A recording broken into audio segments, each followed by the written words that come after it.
আজকে আমি মোগলাই পরোটা তৈরি করে দেখাবো একেবারে ঘরোয়া পদ্ধতিতে এবং বেশি টেস্টি কীভাবে তৈরি করা যায় সেটাই শেয়ার করব। তো প্রথমেই এখানে আমি 2 কাপ নিয়ে নিলাম আটা, আর দিয়ে দিচ্ছি পরিমাণ মতো লবণ।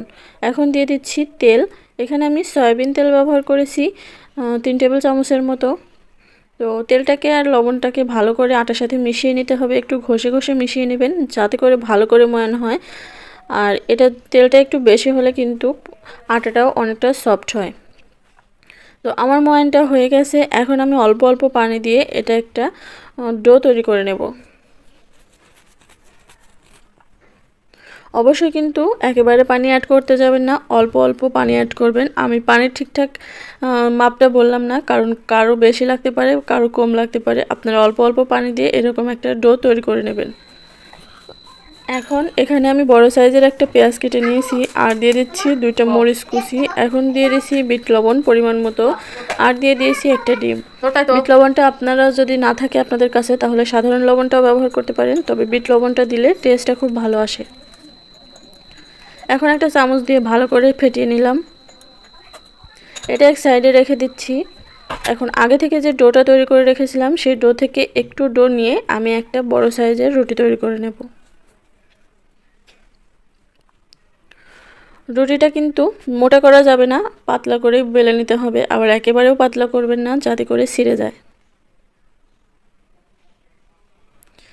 তো এই যে দেখুন আমি কিন্তু অনেক বড় করে এরকম করে রুটিটা বেলে নিয়েছি। এখন আগে থেকে যে ডিমটা গুলিয়ে রাখলাম সেই ডিমটা এখন এর মধ্যে অর্ধেকটা ঢেলে দেব। আজকে আমি একটা ডিম দিয়ে কিন্তু 2টা মোগলাই পরোটা বানিয়ে দেখাবো। হোটেলে যে পরোটাগুলো পাওয়া যায় ওর মধ্যে তো অনেক বেশি পেঁয়াজ থাকে, আর খেতে ভালো লাগে না। আর বাড়িতে যদি এরকম করে আপনারা বাসায় তৈরি করে নেন একেবারে ঘরোয়া পদ্ধতিতে, আসলে নিজের যত্ন সহকারে রান্না করলে কিন্তু সেটাই খুব বেশি ভালো লাগে খেতে হোটেলের চেয়ে। তো এভাবে করে ভাঁজ দিয়ে নিলাম। কিভাবে ভাঁজ দিলাম সেটা তো দেখতেই পেলেন। এখন চলে যাচ্ছি পরের প্রসেসে। আমি 2টাই এভাবে তৈরি করে নিয়েছি। কড়াইতে তেল দিয়ে দিয়েছি, আর তেলটা যখন হালকা গরম হয়ে গেছে তখনই আমি এর মধ্যে দিয়ে দিচ্ছি সেই মোগলাই পরোটা। এখন উল্টে পাল্টে ভালো করে ভেজে নিতে হবে।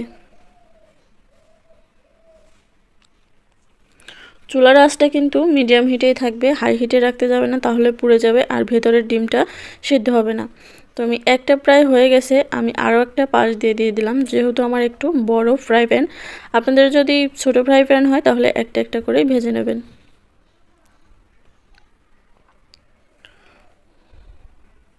দেখতে পেলেন আমি উল্টে পাল্টে কিন্তু চারপাশে খুব ভালো করে ভেজে নিয়েছি। আর একটু সময় নিয়ে ভাজবেন, না হলে ভিতরের ডিমটা যদি কাঁচা থেকে যায় তাহলে কিন্তু খেতে ভালো লাগবে না একদমই।